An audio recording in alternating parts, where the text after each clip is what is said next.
Lady Charmaine, and my guest today is an Oscar award-winning screenwriter, director, and producer. He is best known for his Academy Award-winning film, 12 Years a Slave. And he's here today to talk about Season 2 of ABC's American Crime. Help me welcome Mr. John Ridley. Welcome to the show. Thank you very much, and thank you for having me. You're welcome, and I want to say congratulations on the success of American Crime. Did you realize that that show would resonate with so many viewers?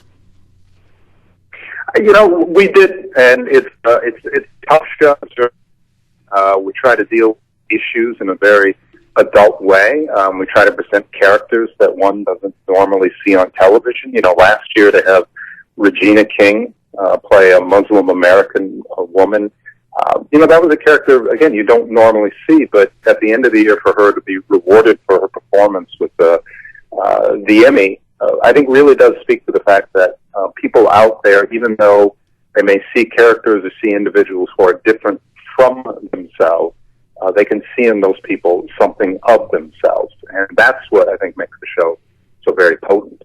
And John, see, I live here in Sacramento, and I wanted to know, out of all the places, why did you select Modesto as the backdrop for season 1? We felt like it was a place that represented or could represent almost anywhere in America. It wasn't a city like New York or Los Angeles or Chicago or maybe somewhere in Texas where people may come to it with a predetermination of what they believe those people or that area of the country may be like. Modesto, California, is a place that some people may have heard of, but they may not know much about. We really wanted a city to work as canvas and to really represent the America in American crime. And similarly, this year we have a show that is set in Indianapolis, Indiana, someplace, again, a city that people hear about and they may know things about, but don't necessarily have any preconceived notions about the city, about the people, can see in what happens in series. Potentially happening anywhere in America. And I wanted to ask you this question because, see, when I watched American Crime, it did something for me. It drew me into the lives of each of those characters. It's like you set the story, but then we get involved with each character. So in your writing process, how do you create your characters and your storylines? Do you draw from personal stories or life events? Well, we certainly want to feel close to an emotional reality. I mean, these are stories that ultimately, they may be created narrative, but they're happening to real people out there. We listen a lot. We bring in individuals who've lived through these kinds of stories. We want to try to be as honorific to a certain reality as possible. And then there are other elements. This year, so much of the story just deals with family, with education, people trying to create what they believe to be appropriate spaces for their kids and for their families. So look, as a father, as a husband, as somebody who tries to be, and I stress tries to be a good citizen, there are elements of the story that, are very much reflective of my life or the life of the other people that we've invited into the show. But it really is a balance between trying to create a narrative that feels energetic and entertaining enough for an audience, but at the same time, it's not pure entertainment and tries to pull an audience in a direction that you don't normally see a television show go, even in 2016. Because I know season 2, after reading about it and watching the commercials, it is going to take us on an emotional roller coaster because you see the mother, something happens to her son. Can you tell us about the new characters that we have that's going to be in season 2, and tell us about the storyline, because you could tell it's going to be real emotional because it's almost like you have the haves and the have-nots, coming together, the affluent and those who are not so affluent. So please tell us, because you bring together so many social issues dealing with prejudice and religion and abuse and racism, just from season 1. And I can't wait to see what happens in season 2. So can you tell us about season 2? Sure, absolutely. And as you say, we try to bring in a lot of different issues. So a few of the things that we talk about this year, socioeconomic issues, that disparity, as you say, between the haves and the have-nots, issues of sexual orientation, particularly with regard to young athletes who are closeted, and then sexual assault and what happens to communities and families when allegations are made, and what happens when they're made not just with one individual against another. We have an entire team, a group of young men who are accused of being involved in a crime that is really tragic and invasive.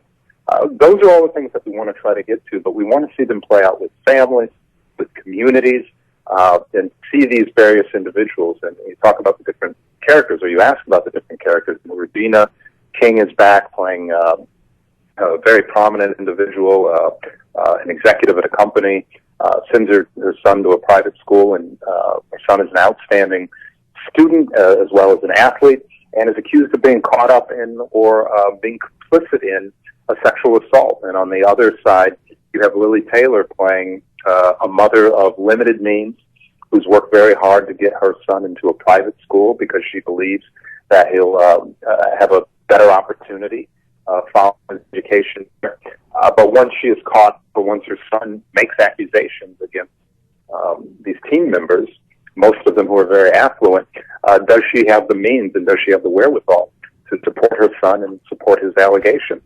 Felicity Huffman is back, Tim Hutton are back, playing respectively a headmistress and a head coach at a basketball team at a private school, but really is trying to look at education, spaces that we create for our kids, and what it takes for parents, those with means and those without means, to support their children.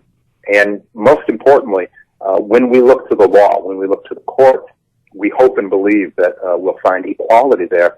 But do we find equality based on race, based on class? In 2016, do we have equality in the court of law? John, this storyline is so deep. I want to know, how did you even come up with this storyline? Because it's so deep and it unfolds and it involves so many lives.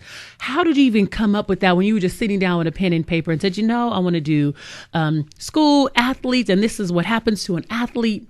How did you come up with that? Well, unfortunately, one of the ways we come up with this is looking at what's happening in reality.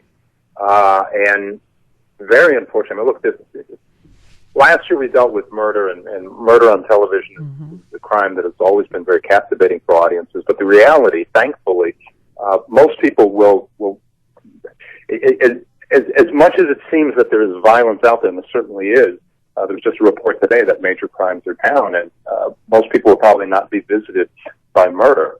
I certainly hope so in their lives. But sexual assault is something that is far more commonplace. It is happening, and irrespective, it is a crime that is very difficult to adjudicate and very difficult to move forward in the court systems, and people who are victimized find it very difficult to find any kind of resolution, and people who are often accused, if they have any kind of a case to present, oftentimes find it very difficult to prove themselves to be innocent.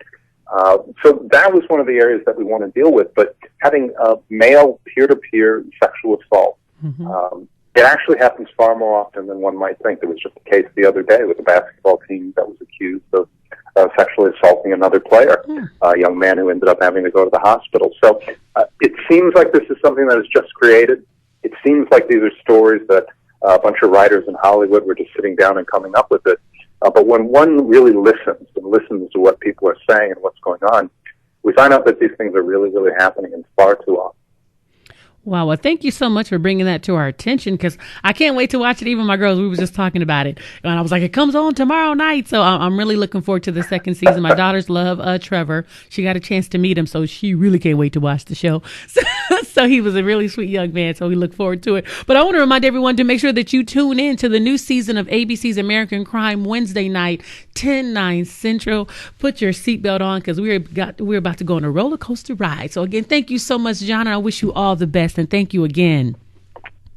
Oh, I cannot thank you enough for having us on the show and the support that you're giving us. Thank you. You're welcome. Bye-bye.